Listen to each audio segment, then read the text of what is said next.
Você chegou até aqui, meus parabéns. Você merece um reforço, um reconhecimento. Como o nosso amigo Danilo diria, olha a porcaria que eu me enfiei por vontade própria, né?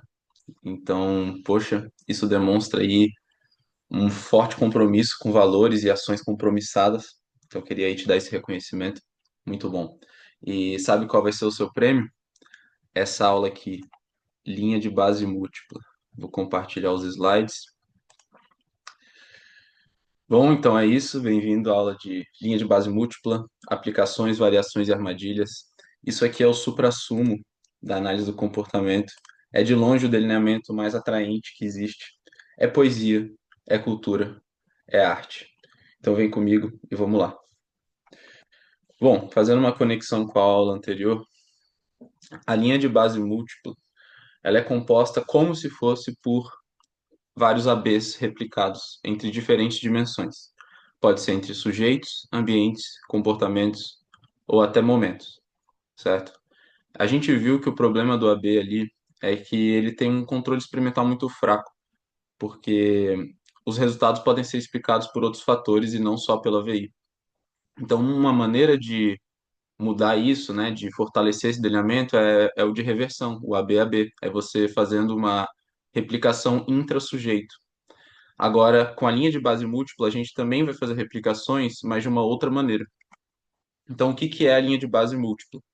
Ela é usada quando a reversão não é possível. Lembra daqueles comportamentos que não revertem? Por exemplo, a aprendizagem de algo novo. É muito difícil você desaprender alguma coisa, etc. Quando o controle experimental ocorre pela replicação sequencial no tempo. Então, as linhas de base múltiplas vão fazer um deslocamento temporal da intervenção. Daqui a pouco a gente já vai ver isso melhor. E a mudança, né, no gráfico só deve ocorrer após a intervenção na respectiva linha. E a LBM, a linha de base múltipla, ela demonstra um controle experimental por replicação sequencial. Lembra que a replicação é uma das coisas mais importantes na experimental. Quanto mais vezes, quanto mais você repete uma coisa e ela dá o resultado igual, vamos dizer assim, mais certeza, mais confiança você tem naquele resultado. É um pensamento indutivo. Bom, os requisitos para uma boa linha de base múltipla e válida é que haja estabilidade na linha de base antes que você mude para a próxima linha, independência funcional entre linhas, ou seja, de que quando você intervém no primeiro sujeito ou no primeiro comportamento, que esse efeito não vaze para o segundo comportamento ou para o segundo sujeito, ou seja, eles precisam ter uma certa independência de efeito, ok? Precisa ter um número adequado de linhas e, por via de regra, no mínimo três para cima. Duas já fica um delineamento muito fraco, né? E você precisa ter critérios muito claros para aplicar a intervenção. Vantagens adicionais aí da linha de base múltipla é que ela permite a aplicação gradual do tratamento. E ela também dá a possibilidade de você organizar os recursos e a logística de todo o experimento, enquanto o experimento já está em andamento. Então, ela tem uma grande flexibilidade, né? Você pode ir mudando o experimento ao longo do experimento. Isso é muito interessante. E ela é especialmente útil em intervenções aplicadas. E a gente vê muito isso, tipo em OBM ou em autismo, às vezes, em ABA e etc. Vamos começar então pelos tipos de replicação da linha de base múltipla. Você pode fazer uma linha de base múltipla entre sujeitos, mas aqui eu vou dar uma apresentada nela geral também, já aproveitando, né? Então aqui o que que nós temos? Nós temos três sujeitos diferentes, com um gráfico para cada. Eles geralmente ficam assim mesmo, empilhados. E aqui a gente pode observar no eixo X, talvez a frequência de algum comportamento, vamos imaginar, e no eixo, não, desculpa, no eixo Y, a frequência de algum comportamento, e no eixo X a passagem do tempo, por padrão é assim. E tem uma coisa extra aqui que não tinha nos outros delineamentos, que é essa linha. Geralmente ela é tracejada, e eu fiquei com preguiça de fazer tracejada, porque foi tudo artesanal aqui, tá? Mas ela vai passando e cortando os gráficos. Vamos entender o que que isso significa. Aqui, no sujeito um, antes da linha tracejada, é a linha de base. A partir da linha tracejada, existe a aplicação da intervenção. E a gente percebe que é uma intervenção que faz o comportamento cair bastante, a frequência cair bastante. E você também pode perceber que ela se mantém aqui embaixo. Então parece é um AB. Um A, linha de base, aplicação da intervenção, fase de intervenção, fase B, o comportamento se mantém estável né, aqui embaixo. Depois você vai seguindo essa linha tracejada e ela vai ser deslocada para a direita. Ou seja, o segundo sujeito não recebeu a intervenção no mesmo momento que o primeiro, mas ambos foram medidos na linha de base. Então aqui a gente tem a linha de base do primeiro. Agora, quando a gente olha para o segundo, ela é mais longa. Tá vendo que ela começa junto com o primeiro, mas ela se estende e ela mostra uma boa estabilidade, pouca variabilidade. Aqui que a intervenção entra para o segundo sujeito. E percebe que quando ela entra para o primeiro, o comportamento do segundo não muda. Então a gente pode dizer que existe uma boa independência aqui, beleza? Porque senão o efeito se espalharia. Não é o caso. Então, aqui ela, de novo, entra no segundo sujeito, a intervenção, o comportamento cai bastante de frequência e se mantém estável aqui embaixo, mais ou menos. E aí a gente segue para o terceiro sujeito, que é a mesma lógica, né? Então, olha como a linha de base do terceiro é mais longa ainda. A gente estava medindo dos três, então provavelmente ou tinha um aplicador ali, um experimentador observando os três ao mesmo tempo, ou às vezes tinha um observador para cada sujeito, beleza? Mas o fato é, o terceiro sujeito não recebe a intervenção até que o segundo sujeito estabilize na intervenção. E aí sim, a linha tracejada desce aqui, mostrando também que o efeito funcionou para o terceiro sujeito. Então aqui a gente tem o quê? Um AB somado com outro AB, somado com outro AB. É uma complexidade de AB.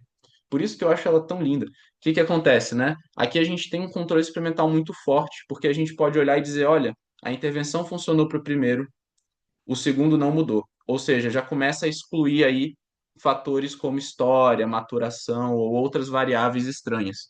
E a gente ainda faz isso mais uma vez, dizendo: olha, aí agora a gente aplicou para o segundo, o primeiro continuou lá embaixo, o segundo mudou, o terceiro não mudou. E aí a gente aplica no terceiro e a mesma coisa acontece. Lembra que eu falei que a repetição é importante? Então aqui a gente tem três intervenções acontecendo deslocadas temporalmente e dando um efeito muito semelhante em três sujeitos diferentes. Isso é muito forte, certo? Agora que a gente já olhou bastante para isso, vamos olhar para uma variação, né, aqui.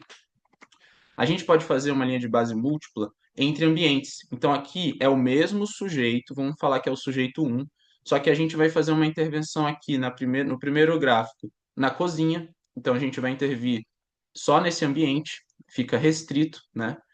E aí acontece aí um controle de estímulo, a gente pode imaginar, o comportamento sobe, beleza? Na sala, a gente não está intervindo, mas a gente também está medindo o comportamento desse sujeito. E aqui, quando a intervenção no primeiro gráfico, percebe que não tem uma subida no comportamento, na frequência do comportamento do segundo gráfico na sala.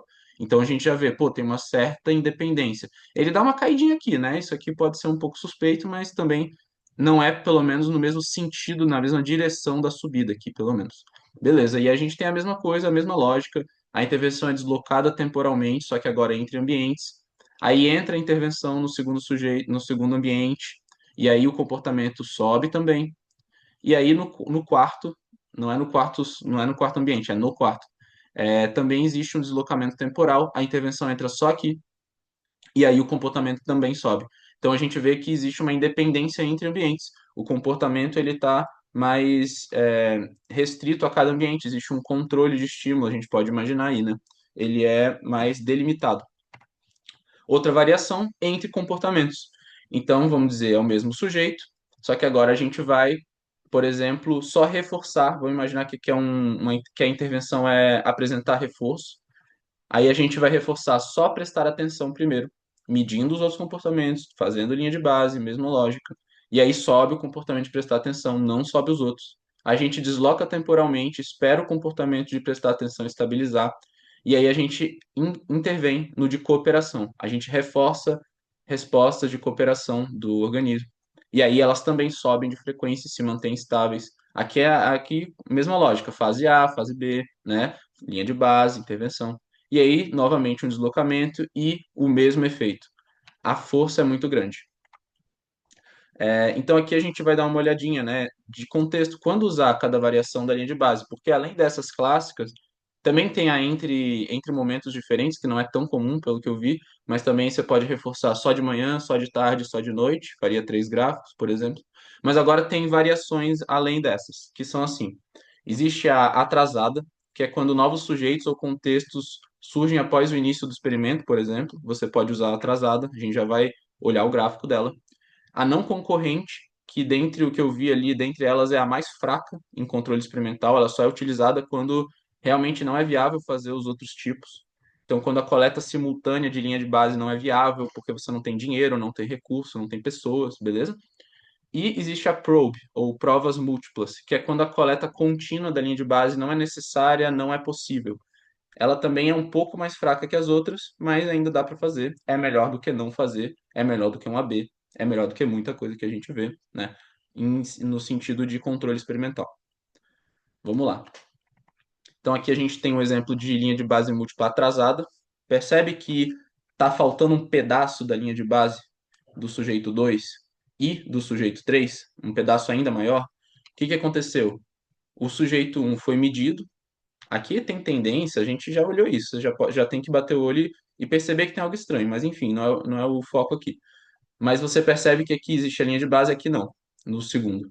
A intervenção ocorre e é importante que, pelo menos, quando a intervenção é aplicada no primeiro, já exista a linha de base do segundo, porque senão você não consegue perceber se o efeito vazou ou não, você não tem comparação. Então, pelo menos é importante que isso ocorra na atrasada. E aí a gente segue a mesma lógica, né? A intervenção é aplicada no segundo, o comportamento também cai de frequência, e a gente vê que no terceiro o mesmo efeito é observado, e o pedaço faltando é ainda maior, né? Mas pelo menos aqui, quando a intervenção é aplicada no 2, já temos uma linha de base no 3. Isso é muito importante, ok? Essa é a atrasada. E aí você pode pensar assim, né? Pô, começou o experimento com um. Você nem tem o segundo sujeito ainda e você pensa, pô, vou precisar de um segundo sujeito, hein? Acho que não vou fazer só um AB, não, vou fazer uma múltipla. E aí você ainda consegue, no decorrer do experimento, adicionar um segundo sujeito e fazer o mesmo com um terceiro e assim por diante. Vamos lá, não concorrente é a mais paia. Então você vai coletar dados, por exemplo, de três sujeitos diferentes em momentos diferentes. Por mais que a intervenção você veja que não tem pedaços faltando aqui na linha de base, você vê aqui entre parênteses que o sujeito um foi coletado em janeiro, o 2 foi em março e o 3 foi só em dezembro. É muito mais fraco. Pensa que, tipo, por exemplo, a época do ano faz toda a diferença. Sei lá, março foi pós-carnaval, dezembro é fim de ano, o cara tá indo ver a família. Sei lá, você pode pensar em milhões de variáveis estranhas acontecendo aí, e o controle é muito mais fraco, mas pelo menos você sabe que a progressão da intervenção foi muito parecida. Ou seja, aqui tem um, dois, três, quatro. Aqui foi aplicado depois da quinta sessão de coleta, a intervenção no sujeito um, o comportamento caiu de frequência. Aqui, depois da quinta, ele também caiu. Então a gente já vê um vazamento, mas não é o foco.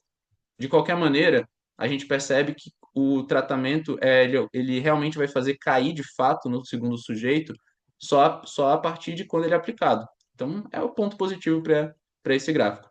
E no último é ainda melhor, né? Porque a gente não percebe um vazamento. Quando o tratamento é aplicado no 2, aqui seguindo a linha tracejada, percebemos que no 3 ele não é alterado, né? Então, a gente pode pelo menos afirmar que, olha, não foi o número de sessões a responsável pela queda, pela maior queda na frequência do comportamento. Isso aí a gente tem controle. Consegue perceber, assim, conforme eu vou falando, que cada um tem suas forças e fraquezas, mas a gente precisa ser capaz de avaliar isso, né? Olhando para cada um individualmente. Enfim, esse aqui é o não concorrente, ele não é muito indicado, mas é melhor do que só um AB, ok? E aqui a gente tem deixa eu só tirar da frente. O probe, as provas múltiplas.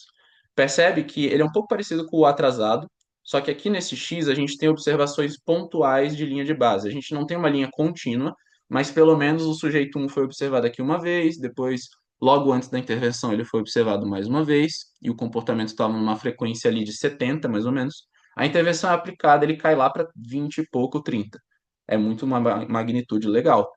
E você percebe que no 2, por mais que não tenha também observações tão contínuas, existe pelo menos uma observação no início, em que o comportamento está em 60, e logo antes de ocorrer a intervenção, tem outra observação.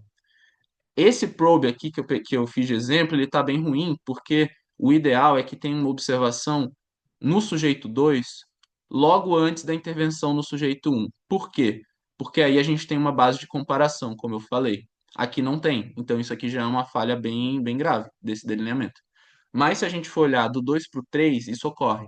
Pelo menos aqui, quando a intervenção é aplicada no 2, seguindo a linha tracejada, o experimentador fez uma medida do 3. e a gente viu que ela não cai em relação à primeira medida. Então, temos aí mais ou menos uma comparação para dizer, olha, pelo menos a intervenção não vazou do 2 para o 3, ok? E aqui a gente tem mais uma no 3 logo antes da intervenção. Isso aqui é fundamental, porque senão a gente não faz a menor ideia se a intervenção teve ou não efeito. E aí o comportamento cai de frequência também. Uma força relativa, mais ou menos bom aqui, né? Enfim, mas melhor do que uma B, novamente. Agora vamos olhar um pouco para umas falhas, né, especificamente. Poucas linhas de base é uma falha. Aqui temos só duas linhas de base e, como eu falei, é importante que se tenha no mínimo três para cima. Quanto mais, melhor também. Claro que não precisa exagerar, né? Se você exagera também tem problemas. Mas ali umas quatro, três, quatro, cinco é legal. Aqui temos só duas, é uma falha. O controle experimental diminui, a validade diminui. Outra falha que a gente já viu em outra aula, tendência. Vamos olhar para esses dois gráficos aqui. No primeiro, existe uma clara tendência de aumento. Você faz a intervenção e ele segue aumentando mais ou menos no mesmo ângulo aqui o gráfico. Não é muito legal, né? Tipo, será que ele não continuaria aumentando se você não fizesse nada? E aí a mesma coisa ocorre no segundo gráfico ali de baixo, né? Então, seguindo a linha tracejada, já existia uma tendência de aumento. A intervenção no primeiro não parece fazer diferença no segundo, aparentemente. E ele segue aumentando, porque já tinha tendência. A intervenção aqui nem aumenta tanto de magnitude, não causa nada muito interessante aqui. Então, isso é uma grande falha. Na linha de base múltipla, você precisa esperar estabilidade. Você precisa ter uma baixa variabilidade para que haja um efeito mais claro e aumente a sua validade. Agora, vamos olhar para uma questão, um fenômeno muito importante que eu tenho quase certeza que vai ter alguma coisa disso na prova. Sei lá, estou apostando, né? Vamos lá. Aqui a gente tem uma linha de base múltipla, em que temos uma linha de base bem estável no primeiro. Vamos dizer que são três sujeitos diferentes, né? Aqui no primeiro sujeito ele está estável, beleza, aí vem a intervenção. E cai, beleza. Agora vamos seguir essa linha tracejada, que não é tracejada, mas devia ser, e olha o que está acontecendo aqui. Percebe que o segundo sujeito também diminui a frequência do comportamento, exatamente ao mesmo tempo em que o primeiro recebe a intervenção? O que a gente pode supor aqui? Que a intervenção vazou para o segundo sujeito. Então, sei lá, vamos imaginar que eles estavam no mesmo ambiente e aí o segundo sujeito viu o primeiro sujeito recebendo a intervenção e aí imitou. A gente imita, né, ser humano. E aí vamos dizer que ele imitou e caiu também. Vixe, agora começou a poluir. Agora vamos de novo seguir essa linha. Agora o segundo recebe a intervenção e olha como o terceiro também cai a frequência. Pode ter acontecido a mesma coisa ou outra coisa. De qualquer maneira, o fato é, tá vazando. O efeito está vazando, isso não é uma boa, não é um bom sinal, né? Porque isso polui o dado. Vamos lá, quais são as vantagens da linha de base múltipla? Ela não exige a retirada da intervenção, então você vê que ela não tem reversão, né? Você não volta para a linha de base no mesmo sujeito ou no mesmo comportamento, ela simplesmente progride para outros. Ela pode avaliar, num certo grau, generalização entre sujeitos, ambientes, comportamentos ou momento do dia. Isso já é uma coisa muito legal a mais da linha de base múltipla. Ela tem um menor risco ético porque você não tira o tratamento da pessoa, né? Então, pô, a pessoa recebeu um tratamento, melhorou, e aí você faz uma reversão, é meio sacanagem. Na linha de base múltipla, isso não é necessário, né? E ela permite essa flexibilidade, essa aplicação gradual do tratamento, o que é uma vantagem muito grande para os experimentadores. Agora, as desvantagens, ela requer mais recursos. Você percebeu que tem que fazer linha de base concomitantemente, às vezes você precisa de mais de um observador, isso tudo é grana, isso tudo é tempo, é pessoal e tal. Ela exige mais tempo quando você precisa esperar a estabilidade. Então, às vezes, você vai deixar um cara lá, por exemplo, o terceiro sujeito ou o quarto, ele vai ficar ali vários dias esperando a intervenção, só sendo observado, nada feito com ele. Então, isso exige mais tempo e tal. E você tem um menor controle intra-sujeito comparado com a reversão. Concorda comigo que a replicação na linha de base múltipla, pelo menos no comportamento ali, ele não é intra-sujeito, geralmente? Você não vai reverter, então você já não sabe muito bem se retirar o tratamento faria os níveis voltarem ao anterior. Você só consegue comparar entre dimensões diferentes, não entre a mesma dimensão. E existe aquele risco que eu mostrei de vazamento do efeito entre as linhas. Concluindo, a linha de base múltipla ela é poderosa quanto bem feita, ela é linda, ela é atraente, mas ela exige estabilidade nas linhas, independência funcional entre elas para que não vaze efeito, critérios claros para intervenção. E tem que ter muita atenção com as variações metodológicas e as limitações. E por isso que existem diversos delineamentos, cada um com as suas forças, com as suas fraquezas. E é isso.